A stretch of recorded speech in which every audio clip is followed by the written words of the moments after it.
Switch it up, I'm in my reverie, solo in my energy, sensing all your jealousy, take it. I don't care enough, I let it be, nothing off my memories. If I ever hit it ice, I'ma do my thing. Fear of missing out is scared of me. Where the fuck you been? Always gotta keep 'em wondering. What's the reason in front end? It look better on paper, I look better in person. It all works in my favor. It goes on, on, on, on, on, on, on, on, on, on, gotta breathe, breathe, breathe, gotta breathe, breathe, breathe, gotta reset it, reset it, reset it, reset it, gotta, gotta, gotta. Deep on deep, deep on deep, gotta reset the deep on deep, gotta reset the deep on deep, gotta reset the deep on deep, gotta reset the deep on deep, gotta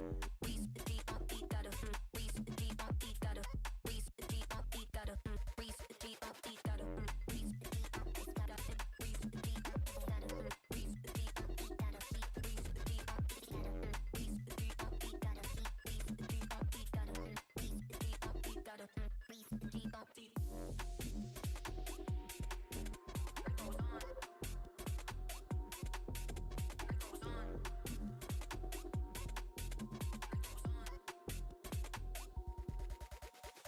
Switch it up, I'm in my reverie, solo in my energy, sensing all your jealousy, take it. I don't care enough, I let it be, nothing off my memories. If I ever hit it ice, I'ma do my thing. Fear of missing out is scared of me. Where the fuck you been? Always gotta keep 'em wondering. What's the reason in front end? It look better on paper, I look better in person. It all works in my favor. It goes on, on, on, on, on, on, on, on, on, on, gotta breathe, breathe, breathe, gotta breathe, breathe, breathe, gotta reset it, reset it, reset it, reset it, gotta, gotta, gotta.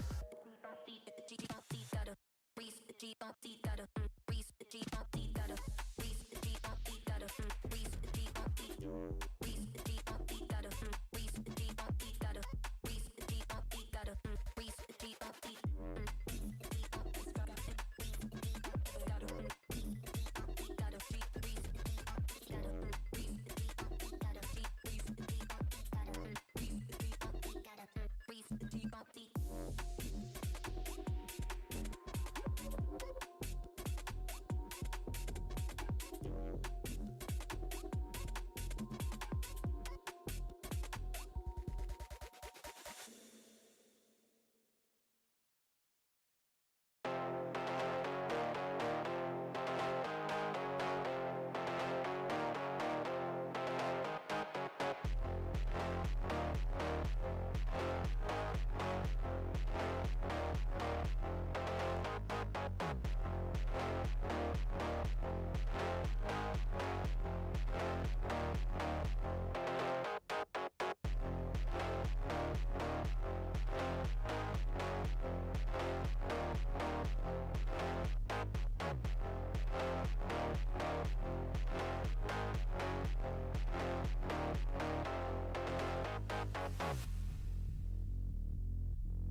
Good evening, Basildon. I hope you are well. This is Councillor Gavin Callaghan, the leader of the opposition on Basildon Council.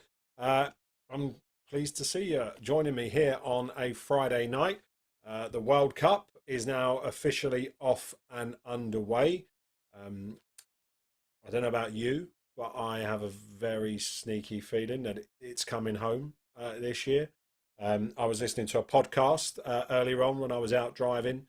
Roy Keane and Gary Neville and Jamie Carragher all talking about how they didn't think England could win it because of our defence. But I looked at the last winners, Argentina, and they had a back four that included Sergio Romero or Christian Romero and Martinez from Man United. So anything is possible, I think.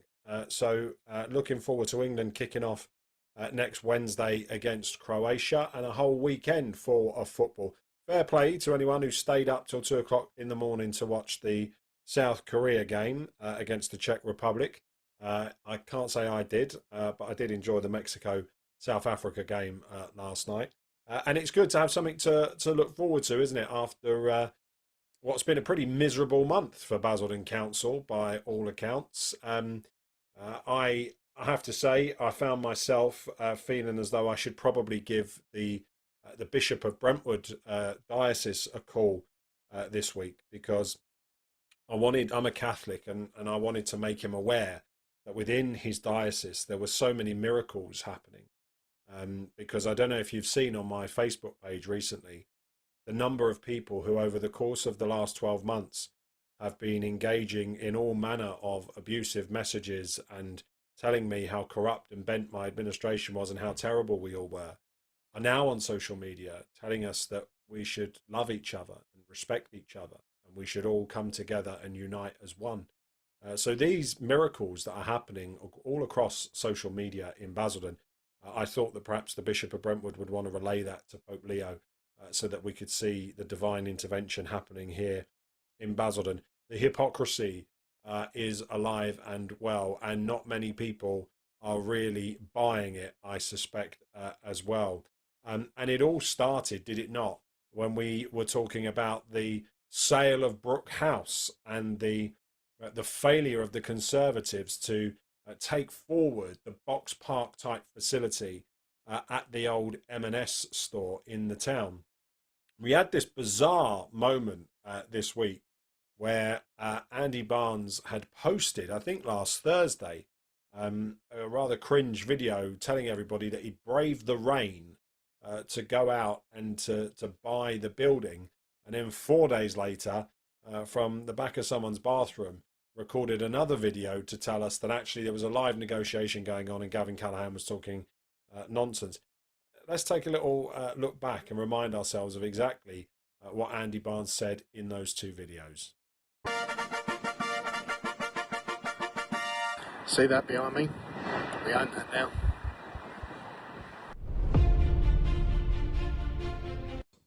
We've negotiated a deal whereby we are disposing of Brook House alongside the acquisition of the M&S building in town. This is a live commercial deal, so we cannot comment on the details at this stage, but the idea is that we'll be able to purchase M&S by offering Brook House as part of the deal.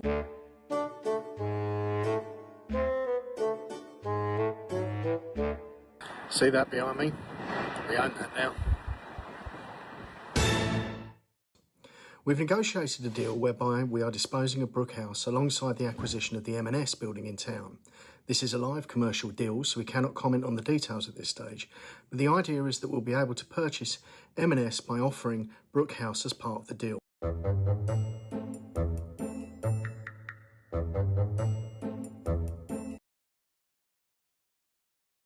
So, right, this is the problem when you are trying to mislead the public by pretending that you care about Basildon Town Centre regeneration and that it's important to you. You can see on the second video that Barnes is having to read what he's saying. So somebody's written it all for him. Whereas in the first video, he's ad-libbing and doing it off the cuff. So we're still none the wiser as to whether or not Basildon Council does own the M&S building, or whether or not we don't own it and we're still negotiating. What I have subsequently learned and come to understand is that apparently the idea for M&S now, they're not going to go forward with the planning application to put the Box Park style venue at the bottom. There's not going to be live music. There isn't going to be live entertainment there. There's not going to be alcohol, food, drink, or the podcast studios, the music studios, the creative arts studios. None of those things are going forward. Instead, apparently what they're going to do is they're going to put office space on the first floor. And then on the ground floor, they're going to move the library and put the library into that site. Now, all well and good, but we have a library in the Baz Centre at the moment, and we'll come to the arena in a minute, where they've told us that they're not going to get rid of the arena. So why would we need to move the library? And I come back to what I've always said on this Facebook Live for the last 2 years. Regeneration is about economics. It is about money. It is about how do you get people to spend money in your town centre. And if you compare The World Cup, and there's always a method in my madness, so we started talking about the World Cup. If you compare the World Cup, where tonight in venues across the country, in towns and cities all over the UK, people will be going to watch the football over the course of the weekend. People will be going to watch Scotland take on Haiti over the weekend in the World Cup. All of those things where they're going to be spending money, where they're going to be socialising, where there's going to be big crowds of people, food, drink, all that kind of stuff. In Basildon, we're not going to have that. We're going to have a library instead. So there is no plan, right? That's just the God's honest truth. There's no plan for what they're going to do with these buildings. It's just hit and hope. And they criticise me by saying that, I used to come out too early and I used to say this is what we're doing and blah, blah, blah. As the leader of the council, you've got to have a vision, and then you've got to say to officers, this is what I want you to go and execute.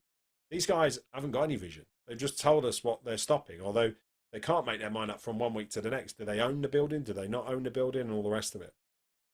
And on the issue of Brook House, look, I have great sympathy for the council wanting to take a position where they dispose of Brook House and where they give it to a private developer, and you say, you know what, the costs of renovations are absolutely astronomical on this listed building, and therefore, over to you, if you can do something with it. I've got sympathy for that. But we took a report to Cabinet on the 11th of September 2025, and we were very clear that there were three key principles that governed how we would take this forward. The first was that all of the social housing must be replaced. So at the moment, of the 90 odd units in Brook House, there's about 80 odd that were council housing. The rest were sanctuary housing. And leasehold owned by private tenants. From our perspective as a council, what we wanted to do was make sure that those 90 odd council properties were replaced.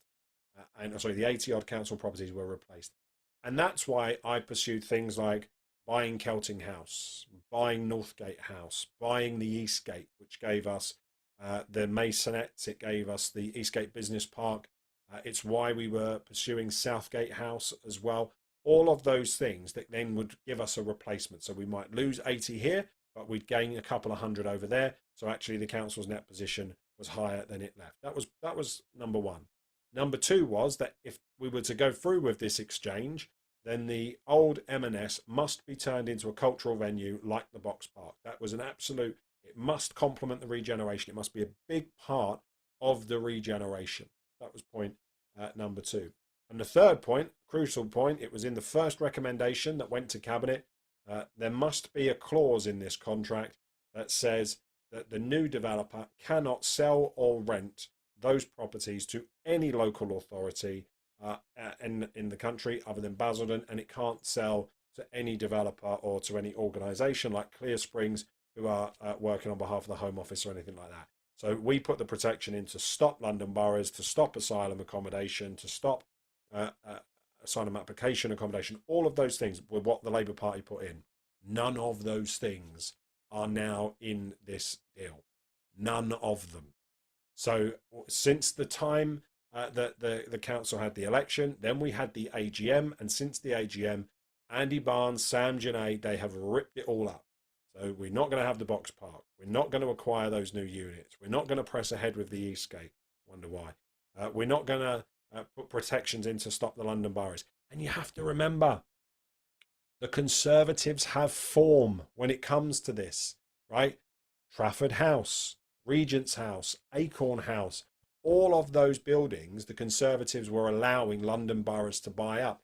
When I was the leader in 2019, I intervened to buy Acorn House so that it was for our residents, not London boroughs. The Tories don't care about that stuff. They're not prepared. You're hearing it all the time. We're reducing the debt, being financially responsible. All that means, lads, all that means is you're going to end up with London boroughs buying up properties in Basildon Town Centre. And that is where we are heading. So the irony that, apparently me and the Labour Party are building homes for Sadiq Khan's Londoners. Well, in Basildon under Phil Turner and Andy Barnes, they're already built. They're just handing them the keys. So I think that we need to watch that, because that's going to be a major, major issue. The other thing that I think is really interesting is this whole issue about the Towngate Theatre. Now, listen, we all like the Towngate Theatre. I went to see Josh James, the comedian, there a couple of months back. People go to the Panto, people go and see tribute acts. It's used for community groups. My niece has been dancing there. She's held dance competitions, all that kind of stuff. Yeah, listen, it's great. But there's also a reality to the Towngate Theatre. And the reality is it loses money hand over fist. And right now the taxpayer has to subsidise the Towngate Theatre to the tune of about £500,000 a year. So back in 2019, we asked, what could we expand the theatre? Was there a way to extend it, widen it, put a further tier on the top, make the stage bigger, the whole bit out the back, the stage door, all the stuff that you need to be able to put those bigger shows on? The cost of doing that was in excess of £40 million. £40 million. Which is why I was very shocked to read in the press that apparently the new administration were going to be funding all of these new renovations and all of the this new work. So I got in touch with the council's finance team and the regeneration team, and I asked them where this had come from, and they made it crystal clear that they have had no conversations with the administration. They haven't spoken to the leader of the council about it, and that when they do and they realise how much money it would take, how much capital investment it would take in order to increase the size and capacity and refurbish the Towngate Theatre, they will run a mile, was the phrase that was used by those officers, because it is not a good use of taxpayer money. The arena generated over £2 million a year of profit. It's multi-purpose, so it can be set up to host all of the same community groups. It can host the Panto every single year. It can host all of the tribute act. It can host everything that you want that's currently available at the Panto, at the Towngate Theatre. But it would also be able to host boxing, darts, futsal, netball. It would be able to host exhibitions, conferences, music, stand-up comedy, you name it, it would be able to do it.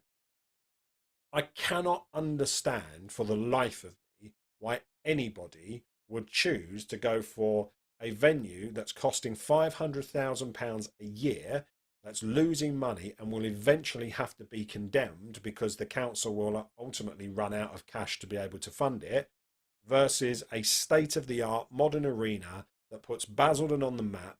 It means that people will come to Basildon from all over the country to take part in competitions, to see shows, to visit exhibitions, to go and see live acts and all the rest of it. Why would you not want to do that? Because it would also, on top of being an unbelievable space, it would generate about 200 jobs and £30 million a year for the Basildon Town Centre. It would improve house prices. It would lead to greater national infrastructure, so roads, rail, all those improvements that we would want to see. You get them when you've got a venue of that size and scale. It's bigger than the Cliffs Pavilion. It would be bigger than anything in Chelmsford. It would be the biggest indoor entertainment venue in the whole of the East of England region. From here to Norwich to Peterborough, it would be the biggest venue. State of the art. It goes to show just how clueless and ambitionless, I know that's not a word, devoid of ambition, the Conservative Party and Reform UK are, that they haven't done it. I also think it's slightly ironic, I have to say, that Reform UK are at the moment banning LGBT books and pride flags and everything else all over the county of Essex. But here in Basildon, Sam Genet wants to do everything he can to keep a drag show, otherwise known as the Panto. So you make that make sense for me at some point or another. I was always going to keep the Panto. It was just going to be on a bigger stage, in a bigger auditorium, with perhaps a bigger company delivering it, maybe some celebrities, delivering more economic benefit for Basildon. But that was beyond the Billericay Tories and Reform UK. They called it a vanity project. Call it what you want. It was the number one thing, the silver bullet for the regeneration of Basildon, and it's gone. And with it, that comes consequences, because investors are not just walking away from Basildon, they are positively sprinting away from Basildon. Those guys who own the Orwell development, which is being built out at the moment, that development is on the hook for £172 million of private sector investment, and they've got to make their money back. And they invested into that scheme thinking that there was going to be 500,000 visits into the town centre with the arena and the Eastgate Hospital. The box park over the road from their development was going to be good for them. The hotel that was supposed to go over by the Wilcos, the new residential going into the town centre, the new retail offer, all of that's off the table now. So whether that development ever gets finished or whether we have Basildonhenge, not Lanedenhenge, in that town centre, I think remains to be seen, because I don't think it's a foregone conclusion that all of this stuff is going to end up being completed. But that is where we are. And look, it's all part of a pattern of behaviour when it comes to how this is all taking shape. Because there was the stuff this week about how they're going to sell one of our direct investment assets. And again, I think this is something to really understand. Basildon has a commercial portfolio that is split into 3 different parts. There are direct investments. What we mean by that is we've gone to the bank.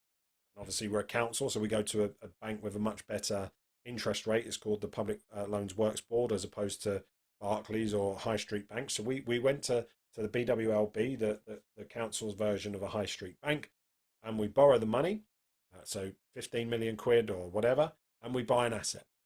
And then that asset, with the rent that is being put through, pays back the bank loan every year, but then it also generates a profit. And that profit goes into the general fund, and then we use that money to pay for services. That's direct investments. Then we have what are called leases. And those leases are essentially mortgages.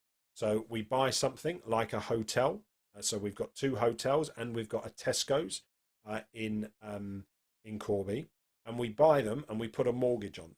And then we will pay, for example, we might pay £1 million a year back on that mortgage over the 50 years. So we'll pay £50 million over the course of 50 years.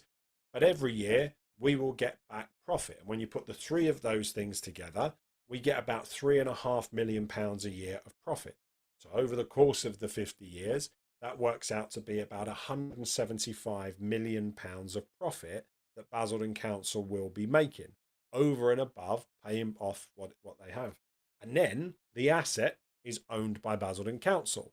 So whomever is the leader of the council in 2070 or whatever it might be, they will have the option to sell on the open market a state-of-the-art prime real estate property in London, like the Dixon Hotel, or they will just fleece it and take 100% revenue. So instead of it being £3.5 million because the mortgage is paid off, all of the rent, all of the profit comes to Basildon. It'll be about £10 million a year. So by year 60, with those leases, we would have ended up generating about 275 million, £250 million worth of profit out of those deals. And then the third way we make money is through lending money. So councils lend money to each other and we get the interest on that money as well. So they're the 3 different ways that it works. The direct investments are generating lower yields, lower profit margins. And so when I was the leader, I decided to dispose. I said to the officers, let's get rid. And we went to the council. We had one in Solihull and we sold it. But the difference was I made £2.5 million of profit. We sold it for £2.5 million more than we bought it for. So on top of all of the income, all of the profit rent every single year that it had generated, it then generated a further £2.5 million of profit. What Andy Barnes is now doing is Andy Barnes is turning around and saying, I've made a promise to people because Sam Genet's been breathing down my neck, telling us, oh, we've got to sell things to reduce the debt. So what I'm going to do is I'm just going to go and I'm going to sell this direct investment in Stevenage. And I'm going to sell it. We bought it for £18.5 million. We're going to sell it for 15 million. So we're going to take a £3.5 million loss. Oh, and by the way, it makes about 150 grand a year of profit. But do you know what? We're going to write that off in the MTFS. We'll make £150,000 of cuts. Why are we doing that? What is the point of doing that? That is economic illiteracy to be doing that. Because if you have in your capital budget, if you have £3.5 million of money you have to pay back to the bank, where is that £3.5 million going to come from? How are we going to service the bank payments every year if we've already sold the asset, but we haven't got the money? So I put to full council, I put a question to ask. How are you going to crystallise the loss on the balance sheet, and how are you going to replace the circa £100,000 in income every year? Shocked. They decided not to allow my question to be asked. So we will never know, at least not for another 6 months, when we can go and ask the question at the next full council after this one. So that question was not allowed to be asked next week. So we'll look forward to going to those committee meetings, although danger, there's half a chance that they're all going to start being cancelled as well. So having increased the number of people in the cabinet, increased the amount of money being paid to cabinet members, we were supposed to have the first cabinet meeting last Thursday, and it got cancelled. When you looked at it, underneath someone asked, well, why has it been cancelled? Andy Barnes said, we couldn't make it. Hang on a minute. You're the cabinet.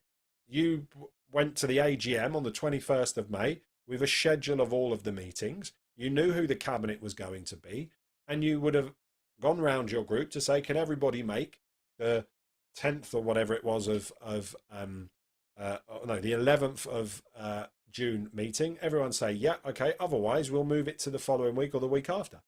They didn't have the meeting last week. They cancelled the meeting last week because they haven't done anything. So in the first month, they've gone around telling everybody what they're going to cancel, what they're going to stop, what they're going to do. They haven't got any ideas. They haven't got any plans. So they haven't got any business to put forward onto the agenda. And rumour has it that they all decided that they'd rather watch the opening ceremony of the World Cup than turn up and do the work. So they're charging you more money than you were being charged under Labour or under the independents, and they don't want to do any of the work. So I got accused all the time by council officers of you creating too many meetings. There's too much going on. We've got too many reports to write. Rather that than a cabinet that's doing sweet FA like the one that we have at the moment. So I think that was something that we should reflect on. Why has that happened? And of course, when you look at the committees, because they're about to start as well, the overview and scrutiny and the housing scrutiny and all these other ones, it'd be interesting to see how many meetings there are a year. Are there only going to be 1 or 2? Or are we going to have them every 4 or 5 weeks, which is what we should do? Labour will be pushing for that. We will be pushing for every 4 or 5 weeks that we're having these meetings. And we'll see where we get to. We have a couple of full council meetings next week, which I think is very interesting as well. So we have an emergency council meeting on Monday. It's not urgent. There isn't any urgency in this. It's just reform thinking that they're going to be important. Well, I'm not going to say too much. I'll keep my powder dry because Monday is going to be a very, very, very interesting day for Basildon Council. So we'll keep our powder dry on that one, but we'll look forward to that meeting. And then next Thursday, we've got another full council, the ordinary full council, if you will. Now, I know what you're thinking. Why have we got 2 council meetings in a week? It costs about £10,000 in officer time, in security and all the rest of it to put these full council meetings on. So clearly, the next week, we're spending £20,000 as taxpayers on having 2 meetings when we could have just had them all on the same night and we could have just had 1 meeting. But Reform UK have decided to cost us a further £10,000. But fine, if that's how this is going to play out, that's how this is going to operate. Stand by, we'll be ready for that. But I'm really, really sorry as well to those members of the public who submitted questions for this full council meeting, and they were refused by the council. I think that's a disgrace. I think if you want to come to a full council meeting, if you want to ask questions of the administration, you should be able to do it. I don't think we should have time limits or deadlines or any of that. I think you should be able to turn up. There should be 30 minutes of question time. If you want to come up to the dais and you want to ask a question, you should be allowed to do it. So I'm really, really sorry to all of those members of the public who were shafted by the Tories and Reform when it came to getting their question in. I think that was a disgrace. For what it's worth, as I said, they shunned my questions. They tried to shun my motion as well. But we'll get on to that in a little bit later on as well. The the meeting itself has got two key items of business. The first, you're not going to believe this. The first is that the Conservative Party are trying to push through a 2.5% increase in councillors' salaries. Honestly, the cash for councillors scandal that rips through every time the Tories are in power, all they do is rip you off. And first out of the bat, they've come forward with a review from the Independent Remuneration Panel, and in it there is a recommendation, and this is being pushed by the Chief Exec. The Chief Exec doesn't move reports, so it's the leader of the council. He's the cabinet member for finance, and they actually, I'm sorry, I've got it wrong. They're trying to increase our allowances by 3.1%, so above an inflation increase for councillors' allowances. That is a disgrace. That is an absolute disgrace. It's bad enough that the council, that Sam Genet's taken 100 grand a year out of the pot, that Andy Barnes and his cronies are taking loads of money out of the pot, that they've cut the money for charities in the voluntary sector, and now in their very, very first full council meeting, they've turned up and they're trying to give themselves a 3.2% increase in their salaries. The Labour Party will have no part in that. We will not accept a pay rise of 3.2%. We will not accept a pay rise, full stop. There's a cost of living crisis going on right now.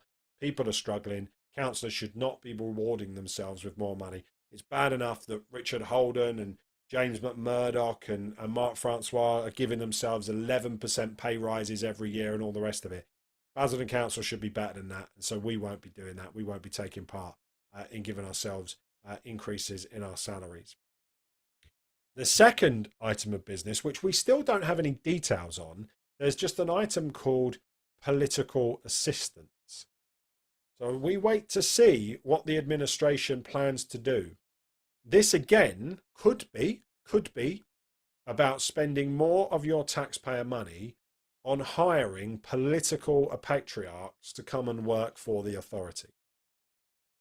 So what that means is that the political groups, the main political groups, Labour, Conservatives and Reform, would be able to hire a full-time member of staff to work for that political party on the taxpayer's dime. So they would be working for the Labour Party on preparing all of our campaigning, all of the stuff that we need to do around saving services, cuts to service, all of those campaigns that we as councillors will be running within the council. They would be there to work on them. They would be there to do casework. They would be there to answer. No. That is campaigning on the taxpayer's dime. We should not do it. I have never, ever introduced political assistance as the leader of the council. If that is the proposal that goes next week, I will vote that down, and the other political party should vote that down as well. That is an absolute disgrace. And you're seeing a pattern, people. You are seeing a pattern. They are ripping you off at every single opportunity. They are taking money out of the pot at every single opportunity. Why? To pay themselves, to screw over our services, to screw over local people, and of course, to make sure that they get richer and that all of the money that's in their pot is for them and for their cronies. So don't accept it. Absolutely not. Councillors can do the graft. We should do the work. We should write our own speeches, not ChatGPT. We should write our own emails. We should take up our own casework. And we absolutely should not be getting a 3.2% pay increase, which is what the Conservatives and Reform are pushing through as part of their coalition next Thursday night. No. We will not support that, and we will not take it forward. And then there are some motions, and I am very pleased to say that I was right, wasn't I? When I said that I had submitted my motion. The way you do this as a councillor is that you submit your motion to the Chief Executive, because it's the Chief Executive who calls full council meetings. He is the presiding officer. You can't have it both ways. You can't have his name on the report about the Independent Remuneration Panel, but then say it's not his meeting. It is his meeting. So we send our motions and our questions that we have. We send those to the Chief Executive. The AGM finished at about 11 p.m. on the 21st of May. And I think by 1:25 a.m., I had submitted my motion for full council this week. And it was miraculously left off. Everybody forgot about it. And apparently we weren't to discuss it. We weren't to talk about it. But look, it's important. Reform UK won the election. I know you don't know that because they then gave away all of their power to the Billericay Tories and bottled taking over control of the council. But they did. They got 24,000 votes. And in large part, they got those 24,000 votes because Sam Genet promised, and we've got the video and we'll be playing it on repeat, Sam Genet promised a 5% cut in the council tax. Now, nothing has changed. The budget came into effect on the 1st of April. The election was held on the 7th of May. The administration took over 2 weeks after that. The budget, there was no money spent in the budget in that period. So the budget is exactly the same. The figures are all the same. The debt level, the amount of money that we have got to save this year was all in the MTFS presented to the council on the 12th of February. So there is no reason why the 5% cut cannot be enacted. That's what Reform promised, and they've got the votes. Labour, we will vote for the 5% cut in the council tax. If Reform put their hand up and vote for it, then we've got the 5% guaranteed in the budget for next year. I think that's a good thing. So I'm looking forward to perhaps having to ring the Bishop of Brentwood again and tell him there's been another miracle in Basildon because all 42 members have come together to vote for my motion to cut your council tax by 5% in this budget. We can do it on Thursday. We can lock it in. We can make it happen. And I hope that the other groups will get behind us. Otherwise, it's going to be another hollow, empty promise from Reform UK. And people will start to think that they are just like everybody else. And I know that's not the case. They're in fact worse. We've then got some other motions. There's loads of different ones, Brexit committees, all sorts of weird and wonderful nonsense that we will get to and we will debate as we go. I'll do another one of these Facebook Lives next week so that we can talk in a bit more detail about that full council meeting. I'm just trying to see on my screen here if we've got any questions or comments coming. It's very difficult to try and do this. I'm not going to lie to you. Let me see if I can. Oh, there we go. There we go. I'm getting good at technology now. It's only been 2 years. Right, let's see if we've got any comments and questions from Joe Public. And I say that, and then it all stops and freezes. How does that work? Right, hang on. Tell you what, I'm going to be too clever by half. Let's do it on the big screen because it's good that we've got people coming and asking us questions. It's good that people are engaging. I know that there's a bit of tongue in cheek where I talk about how, you know, we as a council, it's a fraught environment politically. We know that people are passionate about their politics. It matters to a lot of people. Let's have a look at some of these questions. Lee Cocker, God bless you, Lee Cocker. He has asked why we would put the library in the M&S building. The answer to that, my friend, not a clue. It won't regenerate Basildon Town Centre. And if we are not pursuing the arena, then we don't need to do it, do we? Because if we are not going to pursue the arena, then we're not going to knock down the Baz Centre. So therefore, the current library can stay exactly where it is. Emilios says they're running scared. They won't honour their promises.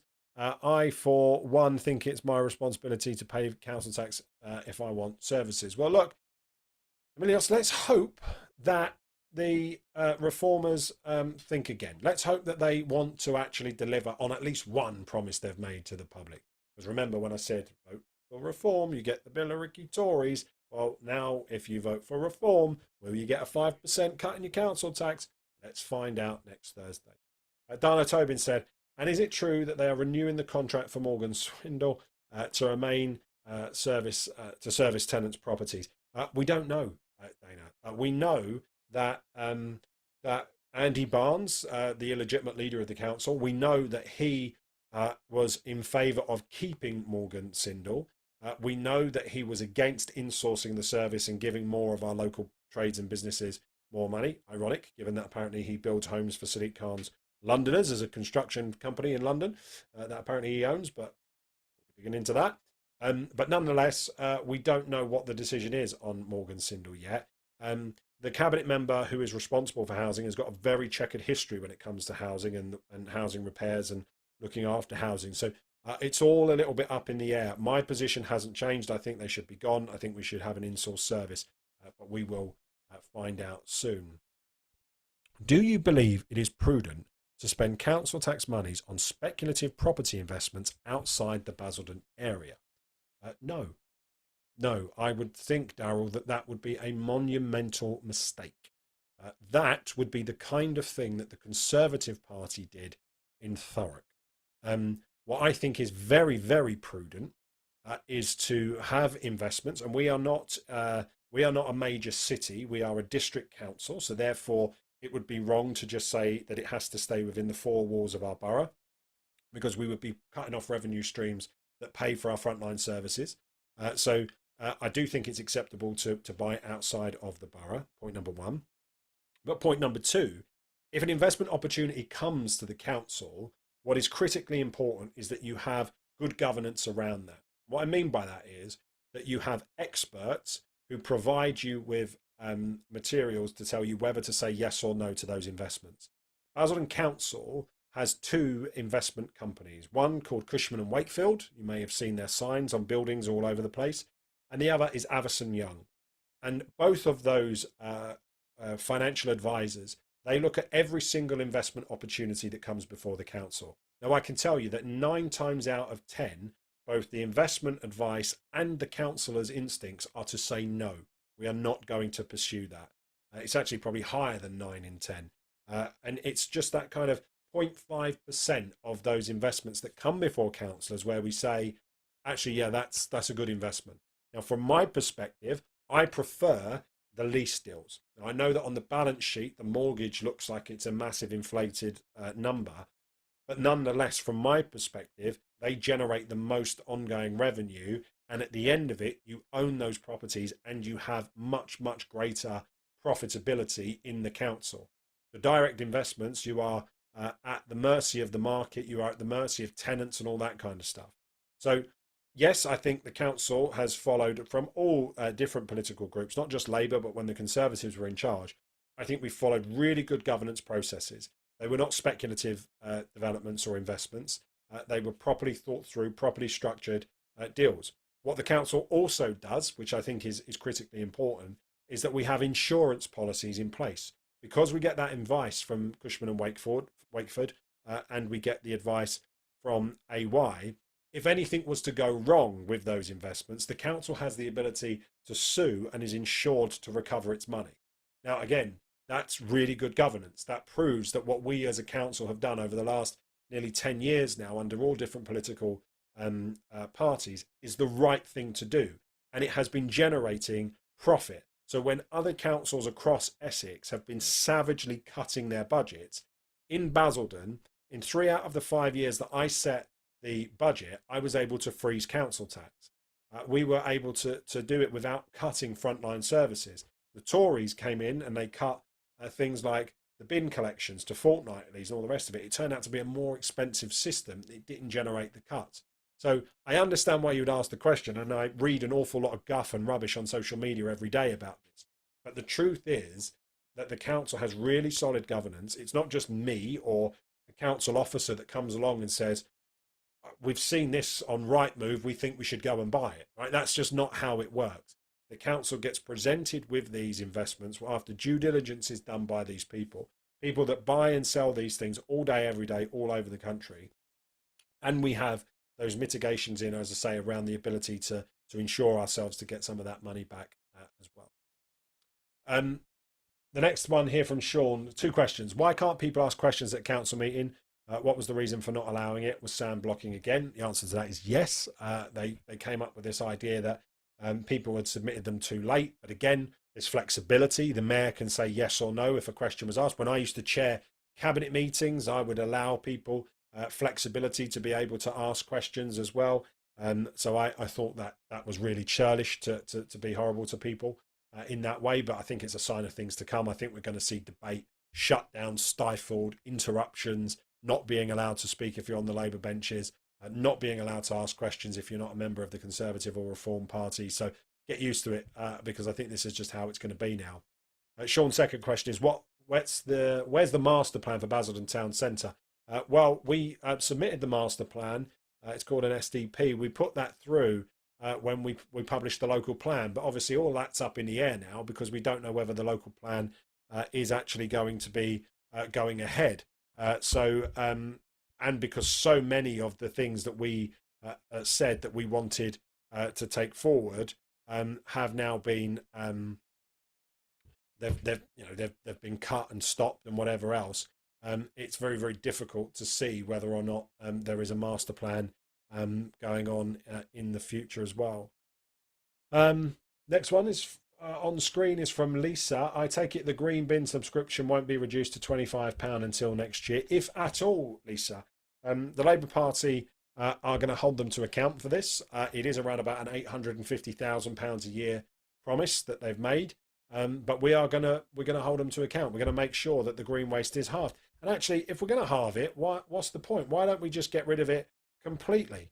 Why don't we reduce it to a fiver? Where is the thinking around halving it? Because remember, it was the Conservative Party that introduced the grass tax. They were the ones who wanted it to come into effect. So from our point of view, why are they now saying that they got it wrong and that they want to change it up? So let's see.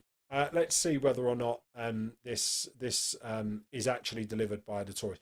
Look, there's a real opportunity, isn't there? There's a real opportunity for the Reformers and the Tories to say that Gavin Callaghan's an idiot and that they were right and that it's a good thing that I'm now in opposition and it's better that they're in charge because they've cut council tax by 5% and they've also managed to go and get themselves into a position where not only have they cut the council tax by 5%, but they've also halved the bin charge as well. All of that can happen. All of it can happen. So from our perspective, from my perspective, I hope that they might follow through on some of that as well. Okay, keep your comments coming in as well. I'll try if I don't read them all because it's a really small bit on the screen, so it's quite hard to follow. If I can't get to them all now, then I will try and answer some more. Eddie's asked, there was a cabinet decision to refurbish Brook House. Look, on Brook House, there was a cabinet decision to refurbish it. The council, when I was the leader, kept the money in the budget to do that. It was around £16 million. Now, as I understand it, what the new cabinet member for housing has done is he has come in to say that he has scrapped all of the new build money and he has scrapped all of the refurb money. So quite what they're going to do, we're not sure. We haven't. I mean, there wasn't a cabinet meeting this week. There should have been, but apparently he's in Crete on his holidays. Kevin Blake was watching the football, so we couldn't have a meeting. So as a consequence of that, we still have a number of outstanding issues when it comes to Brook House. But we will try and get as many answers as we possibly can. As I said, I'm not against selling Brook House. I'm not. I've been consistent about that. But the other things have to all go and line up as well. And if they don't, then it's questionable whether or not the framework, the decision that councillors made and that the deal was done under, whether or not that still stands or whether a new decision should have been taken. Now, of course, all of this can be thought about when it comes to things like the monitoring officer, Mark Greenberg. Now, he might not mean a lot to you, that name, Mark Greenberg, but you, as taxpayers, you are paying this man £4,500 a week. A week. 20-odd thousand pounds a month you are paying this gentleman here in the fake Ray-Bans. And what are you getting for that? A complete cock-up when it came to this full council meeting? Was a motion submitted? Was it not submitted? Were questions submitted? Were they not submitted? What email addresses are in the public domain? What email addresses are not in the public domain? Is a decision unlawful, or has it already been predetermined based on a Facebook post? Are we having investigations? Are we not having them? You name it, it's an utter mess, and it is getting worse and worse and worse because of this guy here. And he's costing you a fortune. A fortune. And never forget, he is the former Conservative leader of Buckinghamshire County Council and tried everything he possibly could to be a member of the European Parliament and to be an MEP for the Conservative Party. I wonder how Reform and the Nigel Farages feel about that. It stinks, and I think he should be out the door sooner rather than later. Two other things just to touch on. First, I want to give a shout out to Councillor Mike Baker. Councillor Mike Baker has been doing some sterling work over in Pitsea North West with the Pride teams. Obviously, the Tories and Reform have cut the budget for the Pride teams, but Mike got straight onto it to try and get some additional resource and days over to Pitsea North West. So the guys and girls have been out clearing alleyways, doing some cutbacks in areas where the hedges have overgrown and it's difficult to get buggies and mobility scooters down. And if you follow Councillor Mike Baker on social media, you're seeing all of the before and after photos on there, which is really great to see. Thinking through that around the cleaning up the borough and things like the waste service and all the rest of it, the crunch we managed to save. The Labour Party, we saved the crunch. The Tories and Reform tried to ditch it. We put the pressure on. Joe Public, you helped to put the pressure on. But unfortunately, the Tories have reduced the number of crunches to just 4. And worse than that, they've also ignored large parts of the borough. So when you think about the 5 towns, we tried to make sure that each of the 5 towns had a crunch service.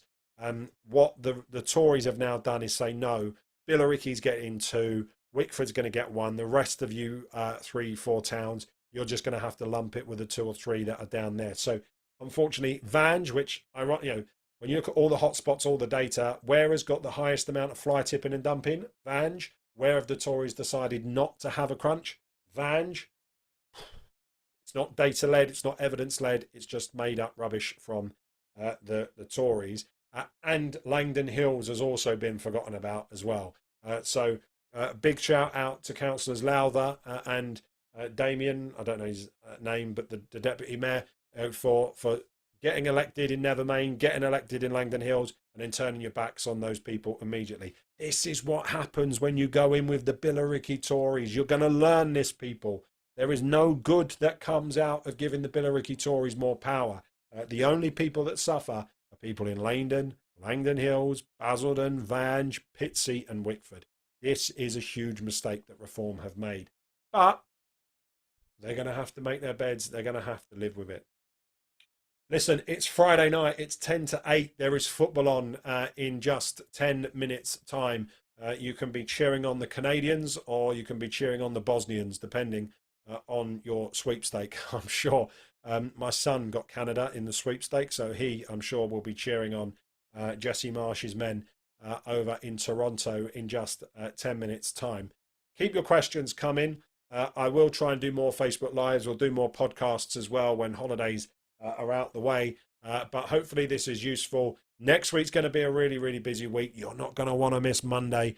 Monday's going to be fireworks. Katy Perry's going to be singing from the top of the council, I'm sure, on Monday. We're looking forward to that one. Whatever you're doing this weekend, I hope you have a safe and enjoyable weekend.